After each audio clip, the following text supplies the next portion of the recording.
Welcome to the Bright Insight podcast. This is a weekly show provided by Brightside Security Lab. We're talking about updates on security regulations, requirements, and perspectives on the current cybersecurity developments. Security is becoming more widely used and important at home, work, school, or in your personal life. Think about GDPR and the Cybersecurity Act. Cybersecurity is a shared responsibility. The more systems we secure, the more secure we all are. Thank you for listening to Bright Insight. Hi everyone, and welcome to the 6th episode of Bright Insight podcast. And today I have Kai Van back. Hi Kai Van. Hi Dianta, nice to be back. Welcome back. And I invited you again to talk about common criteria, as we did last week. So last week we gave you an introduction about the terminology of CC, common criteria.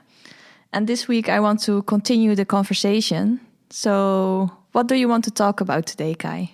Yeah, I heard the episode was so popular. Everyone really liked it, and we have thousands of listeners. Yes. Actually, we're publishing it today, I think. I hope a lot of people will like the episode and want to understand a bit more about common criteria or security evaluation in general. We use common criteria because it's really a basis of all the security evaluations you can see. It's just different flavors, but the thinking behind the methodology, they're all based or coming from or stealing from common criteria. That's why we want to, in the beginning of this podcast series, to introduce some of the terminology, the ideas, and the thoughts behind, so that people will have a better idea on what is security evaluation and what we are looking to, or what we are looking for. So that's what I'm going to go into in more detail today. It's about what does common criteria cover. In the sense that what do we look at when we are doing a common criteria evaluation? So normally, when you think about security evaluation or hacking, what do you think about? Of hackers.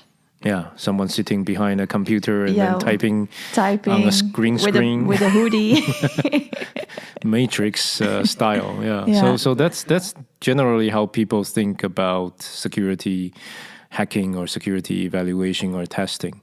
But actually, it's much more than that. First of all, security is not just about the product. Of course, product is what you get and what you can interact with or hack, but you have to think about other things that might impact the security.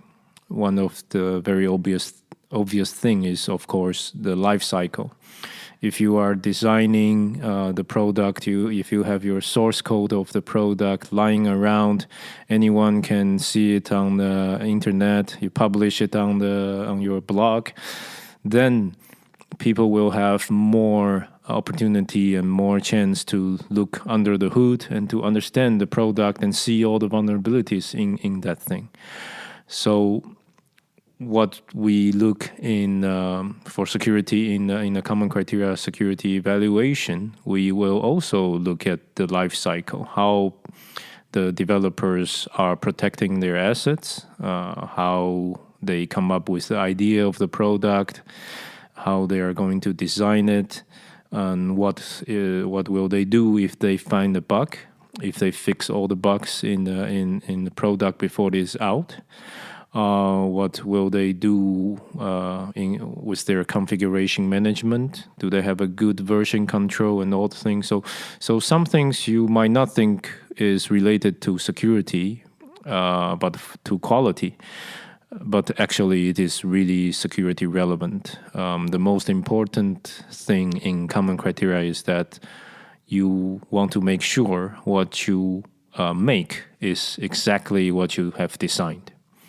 And how do you make sure that happens? A lot of quality things to see if no one is adding additional backdoors into your product during the development. So you have access control, you have people looking and reviewing all the codes that finally will get into the final product. You'll have people in the manufacturing side, and so that no one can just steal hundreds of the product and try to hack them, because they have many, they don't have to buy. And also when they are delivered to your customers, you are making sure that your customer can check that this is something that I ordered and not something that is already replaced by a faulty product.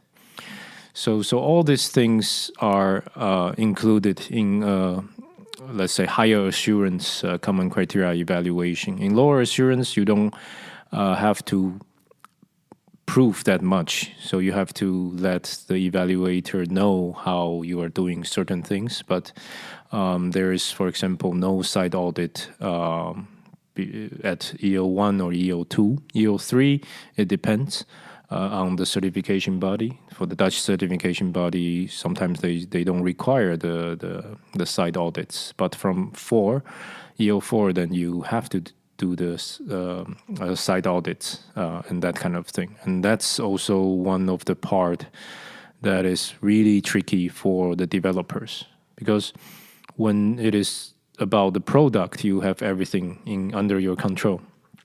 But when it's about making a product and the whole life cycle, then you have your partners, because not everyone can design the product and then make the product. And then the most obvious example is chips. So normally you don't have your own foundry, you don't have your own mask shop, and you have to outsource this kind of thing. So and how do you make sure that these partners will support you in going through a common criteria evaluation? So that's all quite tricky things to make sure of, and that's also why we always recommend developers to start early, to find out all the issues and spend time on it, to reach your goal.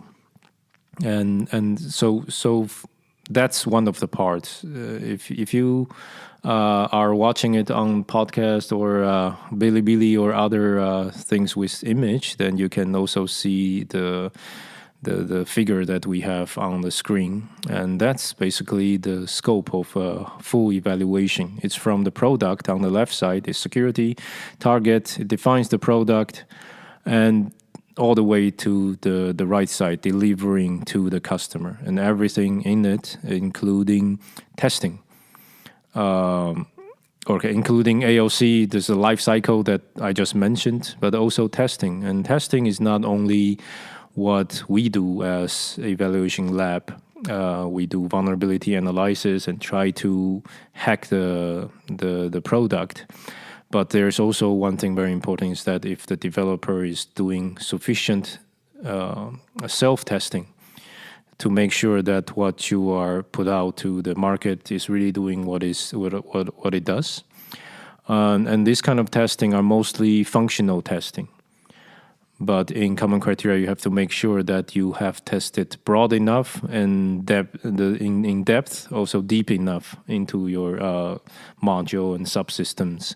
And that requirements will be more complicated or more thorough and complete when you go for higher assurance thing. And that's a very difficult part also, because sometimes you don't test that deep when you are just doing the development.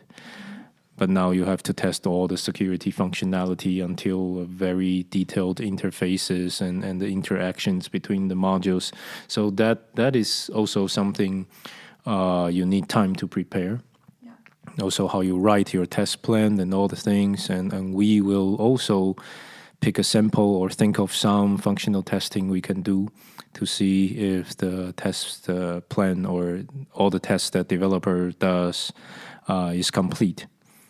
So that's also a very big part. And of course, design phase. How do you design and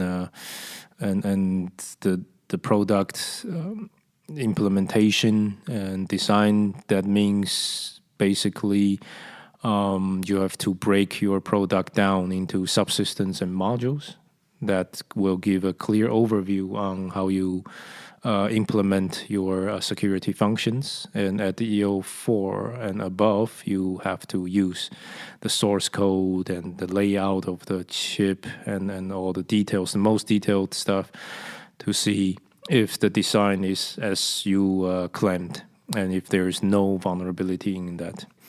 And with all these knowledges combined about the product, the design, the life cycle, the testing, and your guidance on how to use and install this product, will come up with a vulnerability analysis and see if we can think of testing that are easy enough, or we say low enough attack potential to hack the product within the boundary we set, or within the EAL level with the attack potential that we set.